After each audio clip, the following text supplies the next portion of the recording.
নদিয়া জেলার সীমান্তবর্তী থানা হুগলবাড়িয়া। সেই থানা এবার বড় সাফল্য পেল। বিপুল পরিমাণ গাঁজাসহ ধৃত দুই ব্যক্তি। পুলিশ গোপন সূত্রে খবর পেয়ে মঙ্গলবার রাতে হুগলবাড়িয়া থানার অধীন বাউশমারি তেঁতুলতলায় ওত পেতে রয়েছিল পুলিশ ওই জায়গাটার ওপরে নজরদারি চালাচ্ছিল।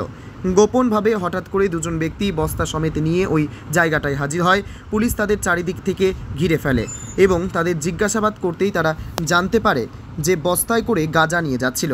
একটি প্লাস্টিকের বস্তায় গাঁজা রাখা ছিল। পুলিশ সেই গাঁজাকে বাজেয়াপ্ত করে। সেই গাঁজার পরিমাণ 27 কেজি 500 গ্রাম। তল্লাশির সময় উপস্থিত ছিলেন তেহট্ট এসডিপিও করিমপুর সিআই হুগলবাড়িয়া থানার ভারপ্রাপ্ত আধিকারিক।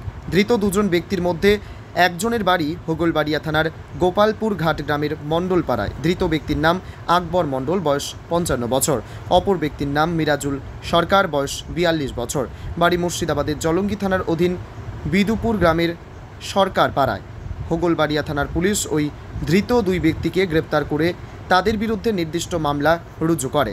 আজ তাদের এনডিপিএস আদালতে তোলা হবে। হুগলবাড়িয়া থানার ভারপ্রাপ্ত আধিকারিক দীপঙ্কর মণ্ডল তিনি তার থানাকে মাদক মুক্ত করবেন সংকল্প নিয়েছিলেন।